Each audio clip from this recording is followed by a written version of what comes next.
Ingat kembali sudut istimewa dulu ya.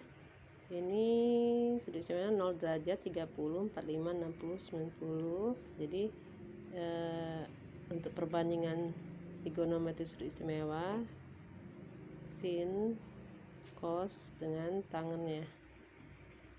Sin 0, 0 ya, sin 30 setengah, sin 45 setengah akar 2. Cos kebalikannya, kalau ini 0 sampai 1, ini 1 sampai 0, jadi 1 cos 30 setengah akar 3.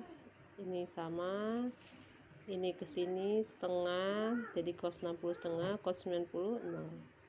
Tangan tinggal dibagi, 0 bagi 1 0, setengah bagi setengah akar 3 berarti akar 3 per 3, setengah akar 2 bagi setengah akar 2 1, setengah akar 3 bagi setengah, setengahnya habis, tinggal akar 3, 1 bagi 0 berarti tidak terdefinisi.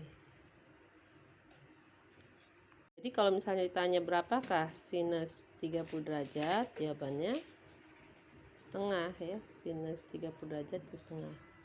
Berapakah cos 45 derajat? Cos 45 derajat itu setengah akar 2. Nah gitu ya. Tangan misal tanya, tangan 60 derajat berapa? Tangan 60 derajat berarti akar 3.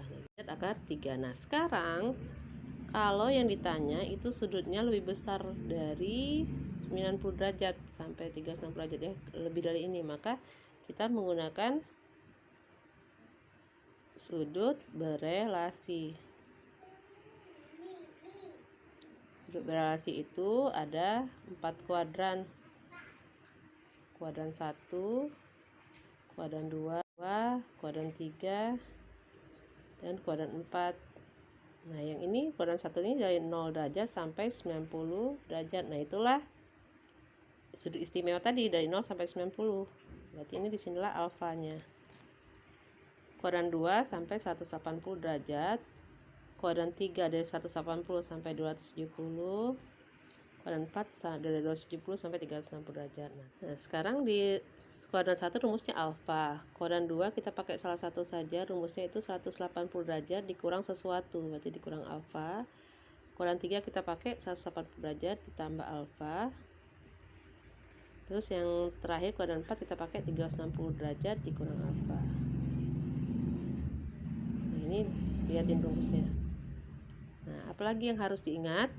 Kuadran 1 itu yang positif semua. Semua itu berarti sin, cos, tangen itu positif. Sin, cos, tangen semuanya positif.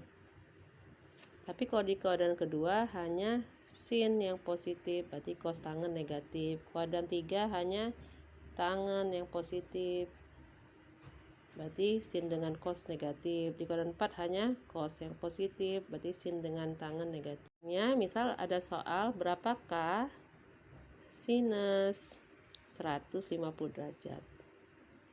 Nah, harus tahu 150 itu ada di antara 90 dan 180, berarti pakai rumus yang ini di kuadran 2. Dan sin bernilai positif di kuadran kedua. Berarti diubah 150-nya pakai rumus 180 derajat dikurang berapa biar 150? Kurang 30 derajat kan, jadi 180 kurang 30, 110 benar. Nah, kemudian sudah rumusnya sudah masuk, sin sekarang, sin ini di kuadran berapa tadi? Ini di kuadran 2 ya. Sin di kuadran 2 gimana? Bernilai positif, berarti ini hasilnya positif. Langsung sin ambil yang di belakang ini, 30 derajat, berarti jawabannya setengah. Sekarang misal ditanya adalah sinus 225 derajat berapa gitu ya. Nah, lihat 225 ada di mana? Di kuadran 3 antara 180 sampai 270. Di sini kan ada 225. Berarti tangan positif. Rumusnya 180 ditambah alfa. Berarti ini kita ubah menjadi sinus 180 ditambah berapa? Harga 225 ditambah. Jadi harga 225 derajat, 180 ditambah 45 derajat. Nah, sin ini kuadran 3.